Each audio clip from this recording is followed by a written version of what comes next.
The Five OOOH Podcast. Five OOOH Podcast. Hey everybody, welcome back to the 5OOOH Podcast. It's your host Haley, and today we are here with Lindsay.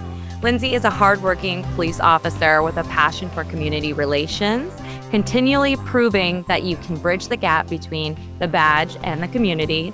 She's also unafraid to speak on mental health and wellness for first responders, all the while paving the way for women in law enforcement.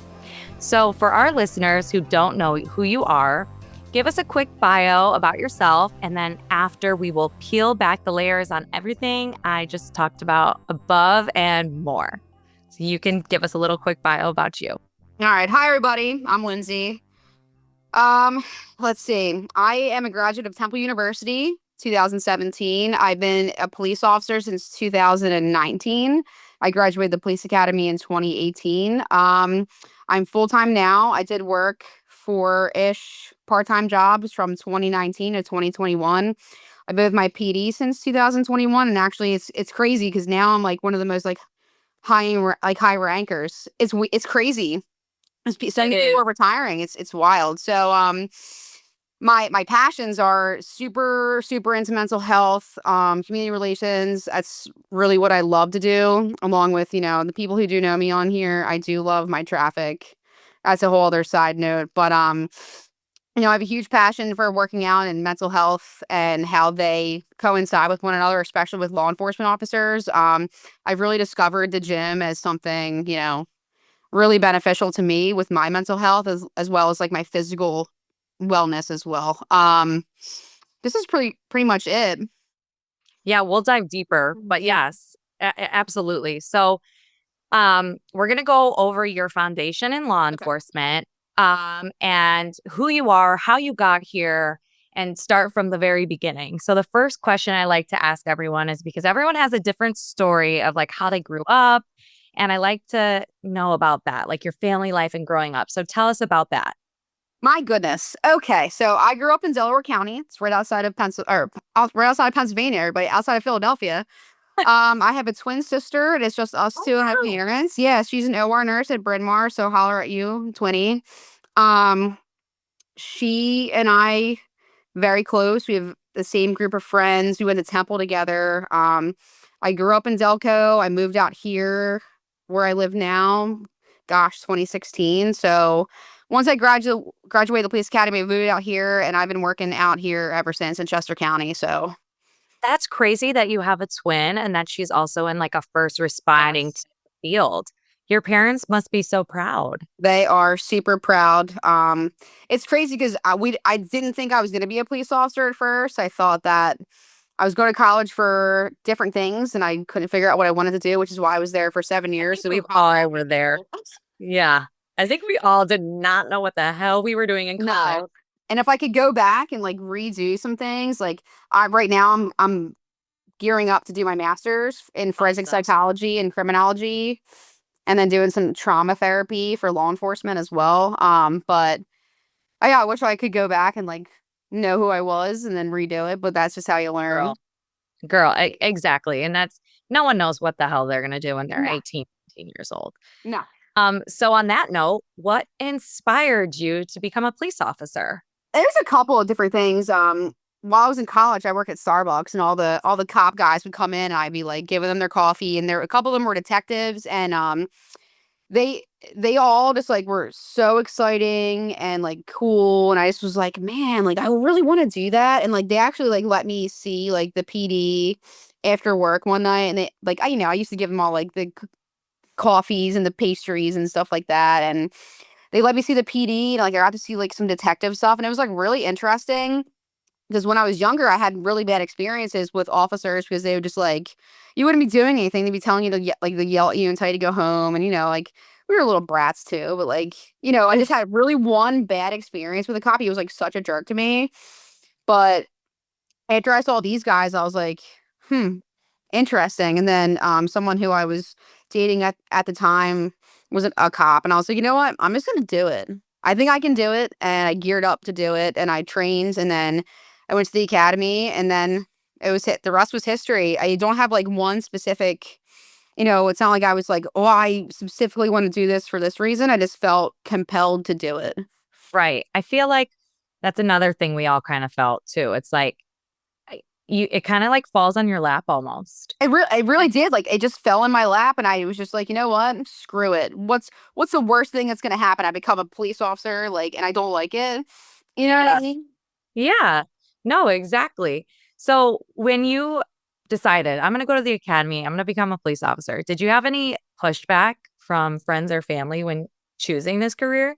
Well, I was 26, so I was one of like the older people too. Oh my So gosh. Okay. So it wait, was crazy. you were 2018, 26. Mm-hmm. I was 2018, 26. I was, What? yeah. That's so wild. I feel like it's such a perfect time. It is. It's such a good age, and you like, your brain's fully developed, and you like Yes. understand things. And like, I couldn't imagine being 21 years old and going, "Hey, you know what? You probably shouldn't like smack your wife around. Yeah. Why are you gonna No. listen to a 21-year-old who's never done anything in their life? You know what I mean? Like, Exactly. yeah. No, 100%. So did you have pushback? I did. My mom was very upset, and she was just like, "I don't want you to do it." I didn't feel like people had like a negative connotation about it, but my mom, I just think she didn't want me to be in a position where like I could be injured. And I've always been like a very strong-willed kind of person, and like independent, and like don't need anybody kind of thing. So I was like, Mom, I'm gonna be cool, dude. It's gonna be fine. So the only person who really had, I just think out of fear, my dad was like, hell yeah. Yeah. Like, It's that's my really funny girl. that way. He's like, hell yeah, that's my girl. He always tells me about my bodybuilding videos. He's like, yeah. That's me. So fun. I love it. So what is your background in policing? So you worked part-time until you found full-time, and like what units did you love? What units did you hate? Tell us about like your career thus far. So I worked 4 part-time at the same time, and then went down to 3, and then it was Wow. 2. And so like 2019 was wild, 2020 was wild, then COVID hit, and then like field training was different because of COVID when I started that another job, so I went down to 2. But like I just remember myself working like out of 30 days, I had 2 days off. It was Wow. insane. But all the places I worked for were small boroughs or small townships. So um we didn't really have like units per se. So a lot of people have like bigger departments where they have all these choices to go to different spots. I was Right. specifically patrol, specifically everything. So like I'm doing traffic, I'm going to calls, I'm doing this, I'm doing that, we're doing events, whatever. So all of them were all different. So I had a lot. Hardest job is patrol. Girl. Truly. Because you don't know what anything brings. You don't know what any day brings, any call brings. And if you're working in 4 agencies at the same time, you probably got exposed to a ton. I did, and it's hard because like certain places, like you need this uniform and you need this, and this, and then I have to remember that this place does this and this place does that, and like you have to remember who you're working with and what they prefer. And I think like that was a really burdensome thing for a new officer is you're working all Yeah. these places, you're running yourself ragged, you're working all these night shifts. Like I'll never forget, I worked like 10 night shifts in a row. And my last night shift, I was like, I am done. And I was still working at Acme too, part-time at that time too, where I used to work when I was in the police academy before I was a cop. So like it was a lot, and I think it truthfully did hinder like my.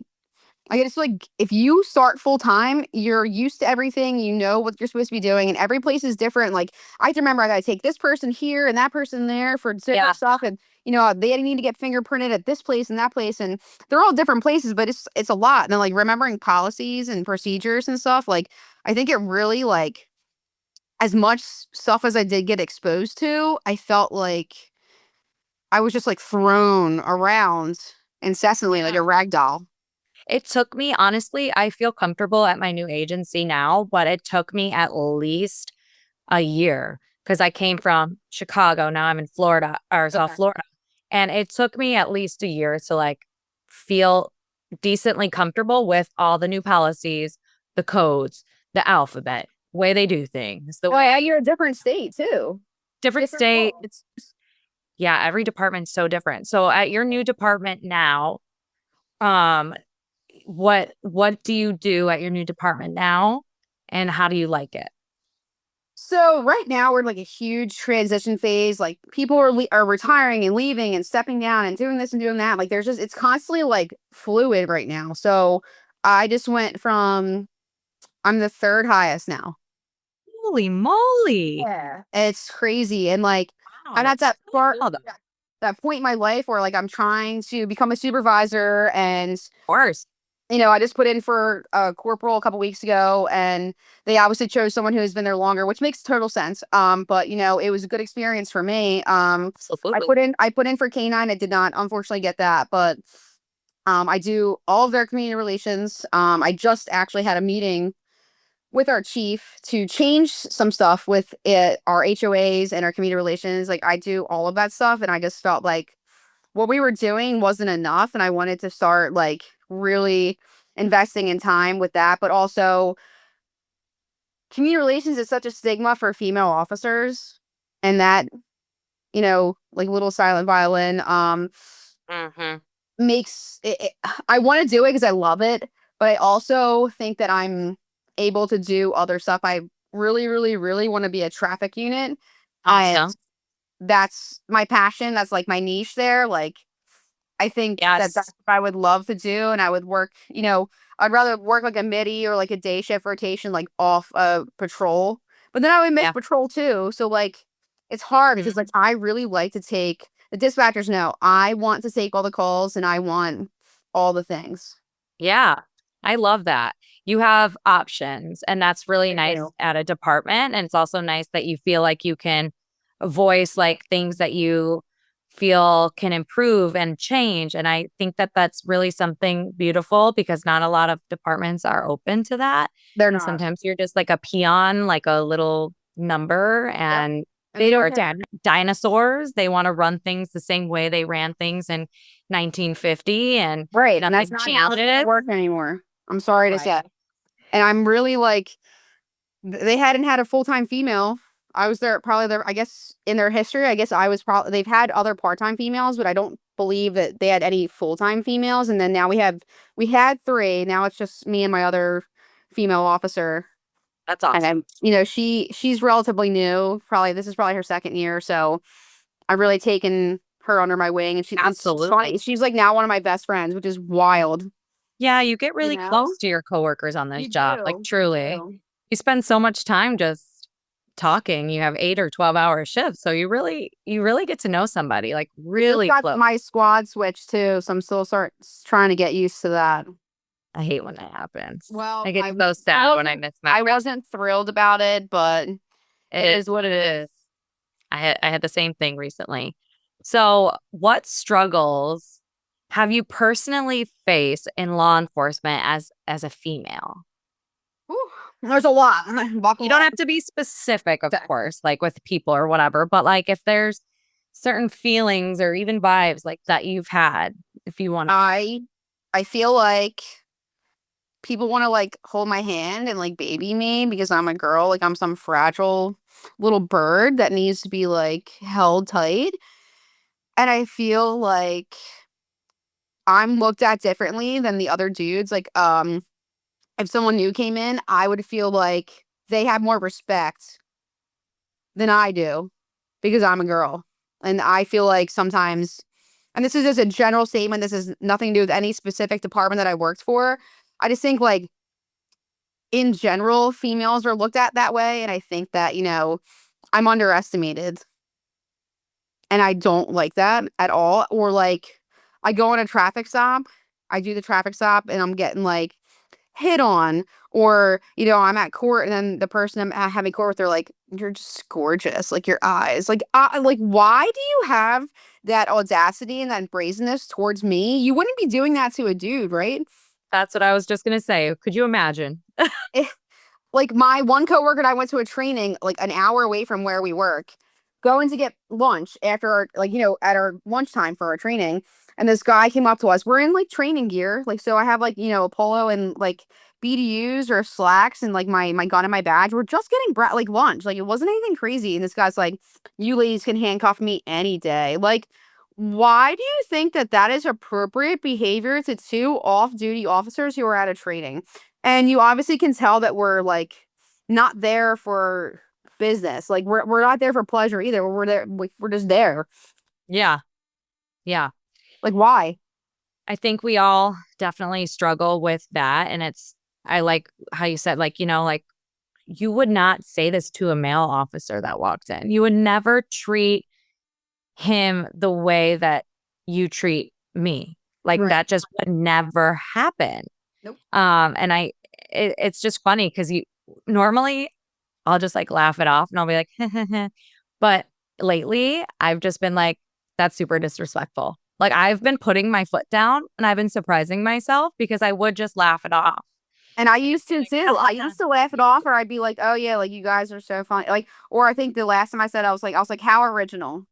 Right. You know what I mean? Like, Right. I Like haven't heard that in laughing, like, 45,000 okay, times. like keep walking, whatever. But now I'm like, you know what? This is disrespectful. I'm at work. It is. Like, It's disrespectful. I am in a professional capacity, and like just like you, I've recently been like, you know what, dude? The next person that does it to me, I'm gonna put my foot down and be like, you are disrespectful. I'm a law enforcement officer, just like everybody else, and you have no business catcalling me while I'm in uniform. It's or whether I'm in uniform or not, or I'm at court. Like, I'm and their sorry. faces, when you like actually stand up for yourself, they're like, what? Yeah, exactly. Uh, exactly. Um, so with like what you just talked about, how did that shape the person that you are today, the officer that you are today? Like you said, you took like another female officer under your wing. How does everything that you've experienced like really make you who you are now? Who's I Lindsay? think I think like when I first became an officer, I was like it was it's a lot. Like it's a lot more than you think that it is when you start. And it's hard to get into the swing of things, and especially when you're doing a ton of different departments. I used to be a little bit more timid, and I have a very like assertive, aggressive personality, but like I was so afraid to like get in trouble or like do anything wrong because you don't know anything, right? So now I feel like since I've been a police officer for a longer period of time and I'm comfortable in my place that I'm at now, and I know what I'm expected of, and I know things that are going on. So I think that I toe the line a little bit more than I Oh would yeah. have. I will dip my toe and I'll see the ripple and see what happens. I do speak my mind a lot more, and I think that a lot of women like don't stick up for themselves. And my coworker, she's very by the book, and she doesn't want to make waves. And I said, you know what, girl, you got to make waves. I said, if something's not right or something's not appropriate or something's going on that needs to be fixed, you need to address it. And I said, if you don't address it, like you have to speak up for yourself. And I said, I was really tired of some stuff going on, and I spoke my mind. And at this point, like if you're gonna, if I'm gonna get in trouble for speaking my mind, like I'm not. You know what I'm Yeah, saying? I love that. I feel the same. I don't care about getting in trouble for speaking my mind because any Exactly. male, any dude that does it, it's no problem. Right. It's Exactly. okay, whatever. But because we do it, we're bitchy or bossy. Like, no, no, no. I'm just speaking my mind like any other human Right. can. Exactly. I really like that. And I think it's important to be a powerful female influence. And I didn't have a lot of those in my law enforcement career. I had um, a lot of close friends. But when I got like a supervisor type of relationship with like maybe a more veteran female, I really clung on to that and really harnessed like what they said because I felt like it was really important. And then now that like me and you we're almost at 7 years, I Yeah. feel like also feel that way towards the younger new generation. To like let them know, like, listen, they're so afraid to go to like IA, like their life's over. Yep. Trust me, you're gonna get 100 of them in your career if you're an Yep. active, good police officer. It's no big deal. Like, Yep. listen, this is life. Like, just who cares? Like I would shit my pants if I would to get in trouble. Now I'm like, whatever, another notch on the belt. Like as long as you Yep. put your heart and that you're always doing the right thing and you're a good person, nothing else matters. Yep. No, I used to be super afraid, and then I used to get called into the office all the time, and I'm like, am I in trouble? But yes. you know what I mean? But like, Yeah. I do. I toe the line, and I am gonna be like that. And the other girl that I took under my wing, I'm like, you need to speak up for yourself. I took her to like, she didn't have a choice. I was making her be my friend, and now it's fun. I love it. Because she used to be really shy, and I said, dude, I got to get you out of your shell. You got to be comfortable. I said, do not want you to die because you're so shy and scared. And I'm not saying that she was scared. I just said it comes off that you're timid. So I brought her to the gym with me, and she's really come out of her shell now, and we're really close. And you know, outside of work, I'm meal prepping for her and bringing her I food. love that. Yeah, so I'm trying to get her a little bit more consistent with the gym, and she asked me to meal prep for her. And a lot of people, like a lot of other officers, want to work out with me and want to like learn stuff. And you know, my before and after picture that I posted like a couple weeks ago, like it's disgusting how like you can change yourself in so many years, but like how much like the part-time like ruined all that I did in the police academy because I didn't have time Right. for myself or for anything else. Like I gained so much weight and like the stress and like, and now like I have all this time and I'm very regimented. I'm meal prep and I'm doing this and I'm doing that. Like I'm trying to show these girls like it can be obtainable if you want it to be. Right. No, absolutely. And that's actually my next question. So you're really passionate about physical wellness, working out. And how does that help your power and mindset as an officer, as a female in this career? Like, what does it make you feel like to know that like you could probably bench your coworker?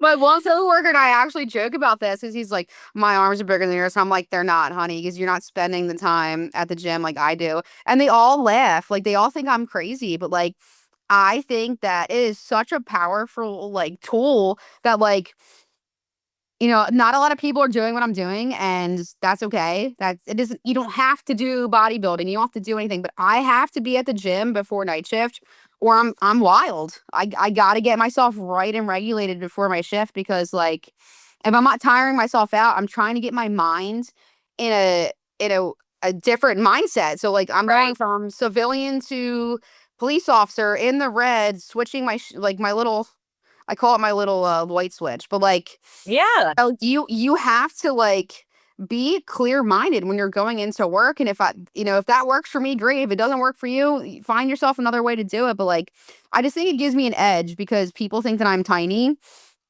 and people underestimate females as it is. But at the same time, like my gym's in my township where I work.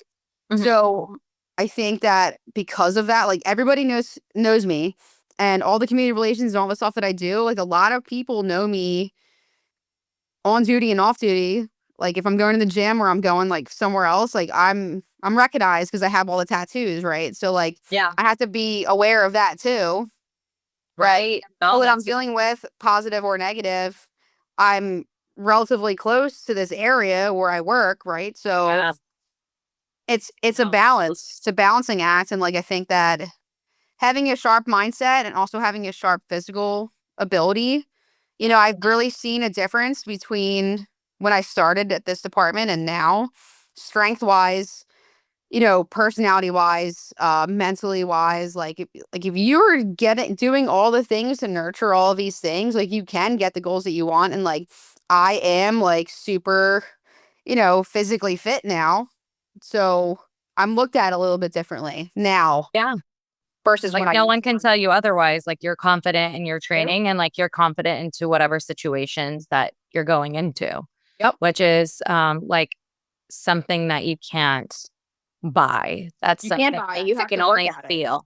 Yeah. Like people make fun of me. Like I have this huge ass lunchbox, and at lunchtime or dinner time, like I bring out the feast, and like it's hilarious. And I'm like, I have to get these calories in because of all of the calories that I'm putting out. And like by no means am I like a professional bodybuilder or a professional nutritionist or anything like that. It's just what works for me. Yeah. And I'm not doing a bodybuilding show, and I'm not doing any of that stuff. I'm just doing it for myself. Yeah, which is beautiful. That's Yeah, all exactly. you need to do it for. Your only And competition is yourself. I'm training another female. She reached out to me and she was like, I just want to gain some muscle back. And she lost a lot of weight. And she texted me yesterday after our gym session. She was like, I admire you so much and I look up to you. And I really appreciate you like taking the time with me. She's like, Yeah. and she quoted, I'm cramping your style. And I love her so much. I said, you are not cramping my style. I said, you are welcome with me anytime. And that goes for anybody who's listening to me. If you want a workout buddy or you need somebody, hit me up. I'm more than Love that. happy to help you out. And that goes for guys too. Like it's not just for females. Yeah, no, absolutely. I love that. It sounds like you are just a person who's like, I could see why you're a police officer because you're dominant, you're powerful, but you're also like wanting other people to win with you. You're wanting to help. 100%. You're wanting to see people succeed and be the best that they can be. And that's what we do every day at work. So Absolutely. I am the same at work as I am at home. And the only thing that I switch on and off, is certain, emotional things myself, like anything that's in like my personal life that's going on. Like I try to like shut some of that stuff off when I'm at work because I need to be prepared, obviously. And, a lot of people don't know how to do that or have a hard time shutting off their personal life when they're at work. And that's okay too. But like you have to have that balance where like, this is work. This is not fun time. It could be fun, you know what I mean? But like Mhm. fun in a police matter, not in, you know, this, and this is going on and blah, blah, blah, blah, blah, whatever else, like with your parents or whatever. And like, a lot of people have stuff going on that we don't know about. Right. So we can't bring that into work either, Yeah. you know? And yeah, on that note, you're really passionate about community relations, bridging the gap. What would you encourage police departments to do to improve like trust within their communities? Ooh, it's a big one. So That's a good one. I go into the schools, right? And like the Love it. younger kids. I think that like going out and speaking to the people that are in our community, like I'll stop and talk to people's dogs. I don't care. But like I think that departments really need to focus on smaller things. Like just you can't just like bite off and like get everyone to trust you. Like I think that like doing like coffee with a cop and doing events where like Yeah. you have like I'm a community relations officer, so is the other female officer. We've been like tagged that as like our specialty. And I had this conversation with my chief and I said, just doing community relations like during my patrol time is not enough. And he knows that. And we know we do events throughout, the year. Like I do all the Halloween stuff. We do trunk or treat. I dress up and I put stuff all over my face and the kids love that. I do a whole like crime scene with the cars. But I like love it. besides that, like I think that like all the officers should be like we do walk and talks with like the businesses, but like with the people that we work like closely with, which is the community. Like I do all the HOA stuff, I do all the community related stuff, so everybody knows who I am. But I just mean officers in general like should be like getting out of their car, like talking to people, and like it's not always about like getting a dude on a warrant and doing a pet stop and doing this and doing that. I think that like me doing these podcasts too, like it shows them like social media is so powerful. And I said, dude, Hmm. you guys gotta get your Instagram up and running. But then like, they post a picture of me and some dude doesn't like me on Facebook through the department and ruins the whole thing by making this comment with me and this like another a little girl, for Yeah. something really sweet and nice. So I think that like having tours at the police department, which we do, just being out in the public and speaking and talking, because a lot of people just like want to do their patrol shift and get out of there, Yeah. Yeah. and No, that's not it's me. really like pulling teeth a lot of times to get officers involved in the community or to even want to be involved in the community. And like They that's don't want it's to go to very the events. Like, no, but you have to. And like yeah. if it's on the roster for the day, like and I'm not there, like the guys have to go. And we do a lot of community stuff, but I think that like trusting us, it's a whole other ball game. I think a lot of people don't really understand like what we do. And I said this on my other podcast, like people think that we're just like driving around and looking for bad people, but like we also have other stuff that we have to do, like certain stuff that like needs to get done. Yeah. There's a lot more than just finding the bad guys, for sure. A lot more than that. So, what's your favorite part about being a police officer? Oh, I have a couple, but I think like my favorite thing is like in the mornings I do like a speed detail at some of the schools, Oh, cool. and the kids love it. Like in the summertime or when it's warmer out, like they're all hanging out there after school or before school, and they're like, "How many did you get?" And like they think it's a game. But Love it. I think my favorite thing that we truly do is called Junior Police Academy. We have 40-ish spots in June where Monday through Friday we teach kids about first responders. So basically, it is a huge deal, a huge deal. They've been doing it for like 15 years. This is like the event of the year where like we have all these kids. We have to pre-plan everything. We do EMS. They go to our court. They'll learn about canines. I'll have the canine bite me for them. They love it. And we teach them about firefighters and the ambulance and how to use tourniquets and like basically every day, like law enforcement and first responder stuff. So they have a week long, we plan everything out. And it is so rewarding. These kids, a lot of them come back every year, but like our spots are so limited because there's only so many of us. There's only like 3 of us that do it. So 10 kids to an officer, because if something happens, like I got to be able to wrangle these kids, you know. So we bus them around, we give them breakfast and lunch, and you really get to know these kids, and then they remember you, and then they go, "Remember Junior Police Academy when we did this and this?" Like, you know, and it's, you know, some of the stuff is repetitive. We do some same stuff every year. Like this is my 4th year doing it, and it's like such a rewarding thing because the kids recognize you and they remember you. And there's only 2 females that work at our PD, so it's either me or the other one. And I have the tattoos, and she's Asian and I'm not. So it's like, you know, I'll it's never one or forget the you. other. So they have no, it's hard to not know who is who. There's only 17 of us. So I think that's probably one of the most rewarding things that we do throughout the year. And obviously it's with the kiddos, and it's a good age. I think it's from like 9 to 14 is the age range. Yeah, that's good. Yeah. Yeah. They can really grasp everything and they're still like They excited. do. And then they ask Yeah. questions, and then they're silly. And then like, you know, they Yeah. just excited. Yeah, I love that. And they're So like, I feel like that's Officer Lyndsay, what are we doing now? And I'm like, you guys gotta relax for 3 seconds and I'll tell all of like, you. please. We just got started. I know. So, what goals do you have for the future? You mentioned like you want to become a supervisor, maybe K9. What goals do you have for the future, and what could we expect from you, Miss Lindsay? Well, I have a couple things outside of work that I want to do that has to do with, Okay. you know, law enforcement and just like stuff like that. So right now, I am obviously working on my master's for a couple things. I do want to do trauma like therapy I love that. with first We need that. responders. And I think that it coming from a fellow police officer, I think that like maybe people will open up to me, or 100%. I can give them some coping mechanisms and stuff like that. And I'm not a therapist by any means, but like going to these trainings and doing that kind of stuff, I think that it could tie back into this like mental health thing that I'm really like passionate about, because I think it's just like it's unheard of to like, you know, it's just a stigma, you know, like I talked about this on my other podcast where like, what do people who interact with us think that they do to us? And I don't think that they truthfully ever think, I just cursed that female officer out.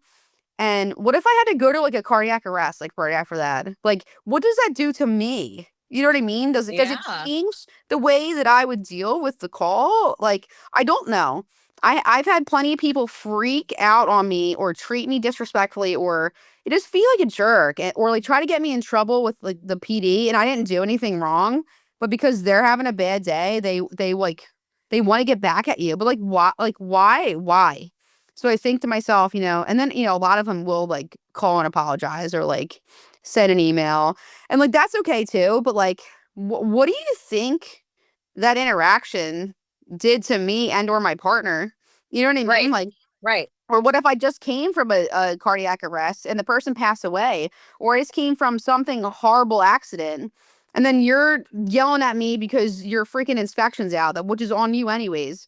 You know Right. what I mean? Like, No, it's that's like, so what? valid. Yeah, I never really thought about that. Like what? Because you go from call to call to call. It's like, what does that call before your next call influence you on the way that we potentially even treat the next person? Because if we just got bitched out, we're not going to walk into the next call like, hey, I'm here to Right. help. Like, you're going to be Or like, how maybe, can I or help maybe you? you do, and you're extra empathetic, or I don't your know. guard's down or something. But like, that's what I'm truly passionate about. So I do want to like do something Love like that. that. But I think that I'm on the track for supervisory role, and I think that having a female supervisor and then having all these new people coming in, and like I'm not no pro cop. Like don't I'm not even saying that. I'm just saying that becoming a supervisor, maybe being like a patrol, like a traffic sergeant. I did want to do canine. I wasn't chosen for it, but that doesn't mean that we won't get a second canine. So I mean, Yeah. anything's possible.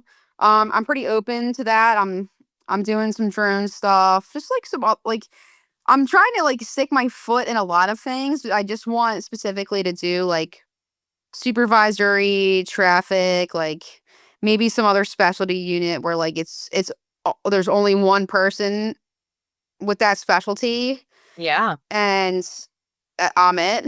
You know what I mean? So Yeah. I'm kind of like dabbling in a lot of stuff, but I think I'm a big proponent of this like mental health like journey that I'm like interested in, and like I think that people like to say like I'm easy to talk to, so I think that like maybe I could be doing that in my spare time as just like sit down and talk, and like not even as like a therapist, just like as like a conversation. Yeah. Because a lot of officers get super weird about like therapy and Yeah. talking to somebody. And like I do believe that after certain events, like people should be talking to other people. And if you don't want to talk to a therapist, no one's gonna make you, but maybe you can talk to somebody else, and maybe it could be me just to help you, because I've been there. We've all been in shitty situations, you know. Yeah. Yeah, we sure have. Yeah. Is there any final takeaways you can leave our listeners with? Whoever's listening, what final takeaway would you give them? What advice would you give them? I got a couple things. Being a new officer, listen and keep your mouth shut until you kind of get comfortable, right? Mhm. And then as a female, don't let people underestimate you. Don't let people walk all over you, because I did, and I had to learn the hard way. But also, listen too, and be quiet a little bit, and don't show all your cards. Always have a card up your sleeve. And then for everybody, mental health is so important. And I didn't think about it until I became full time, how important it is. And if you don't want to talk to a therapist, like just because you go to therapy doesn't mean there's anything wrong with you. You just want to talk to somebody, have someone understand. So I think that, a lot of people like think they're alone when like dark stuff comes upon them, and you're not. Like I tell people every single podcast that I do, reach out to me, send me a message. I'll meet up with you, or I'll call you, or we'll go have a gym session, or you need to talk to somebody on the phone if you're far, like just call me, hit me up. I'm more than happy to talk to you about what's going on in your life. And like a lot of people are going through bad things. Like my dad has cancer right now, and like that's a hard thing to deal with. But like you just gotta like work through it mentally and just like handle that kind of stuff. You know what I mean? Like, and lean on your people, lean on people who are your coworkers. And if you don't trust your coworkers and you don't want to tell them that kind of stuff, then because a lot of coppers are private with their private life. I'm not. I'm I'm very not in the either. book. Well, like just I lean wish on I your was people. more, but I You know can't what? help it. I literally say that to myself every day. I say I should be a little bit more private. I should not tell people, what's going on, or like, who I'm in a relationship with, or like what I'm doing outside of work. But like, I also post a lot of stuff on Instagram and social media. So like, it's not also a secret either, but like, Yeah. just like private stuff, like what's going on with my dad, or like, what I'm doing. But like, at the same time, that's how you build trust with your coworkers and stuff like that. So, Yeah. and if you have a partner who you don't necessarily like get along with, it happens, sometimes you just kind of have to bite that bullet too, and it is what it is, and handle it the best that you can, and just do what you got to do. So I mean, you're not alone. That's really what I want to say, like, for all of the listeners here. Like, I'm just a super big proponent of that kind of stuff, and a lot of people, like, the suicide rate and the divorce rate is so high for police officers. I don't have like the direct number. I didn't check it today, but it's high. Yeah. It's really, it is. really high. And we're our own worst enemies, all of us coppers. Facts. Facts. Straight facts. So sad. It's so sad. Like, bizarre. Why are we eating our own? Why are we eating our own? I never has ever made sense to me, and it never will. I think it's just people are so competitive in this career that it's like if one person like is even slightly doing better than you or even appearing to do better than you, your jealousy might like eats you alive and you just want to take them down. Like, it's so bizarre. Why are we celebrating each other? You know what I mean? Like, why? I wish. I try my best to celebrate everyone I'm around. It's so crazy. But it gets you in trouble when you're we all talk shit, right? We all mess around with each other, chip chain or joking around and being silly. But like, there are people like that don't like the people they work with, and like they really like are out for it. Like, I'm not everyone's gonna like me, and not everyone's gonna like you, and like that's cool too. But like, still like, be happy for people who are doing good. Like, so weird. It's so crazy. Like, if I see someone posting, like, getting a promotion or whatever, I'm like, hell yeah, queen. Like, especially females. So happy. Yo, you lost weight. My one friend on here, she's like, your knees look like mine, so I feel less bad about my knees. I said, you got cute knees, girl. You know what I'm saying? Like, yeah. Like, be a lover girl. Be happy for people. My God. Like, it's so crazy how much we hate our own and eat our own and, like, talk badly, or like, I can't even post a freaking picture on Instagram without someone hitting me up, and I know you get it too, girl. It's not like you're not beautiful. Trust me, I get the most hate. You do? Stop. Oh my God, yeah. No, I can't believe it. All the time. It's so wild. Where could we find you? Where can my listeners find you if they want to go message you and talk to you? Where could they find you online? I'm very active on Instagram, and my handle is at Lindsay with 6 Y's, LYNDSAY with 6 Y's.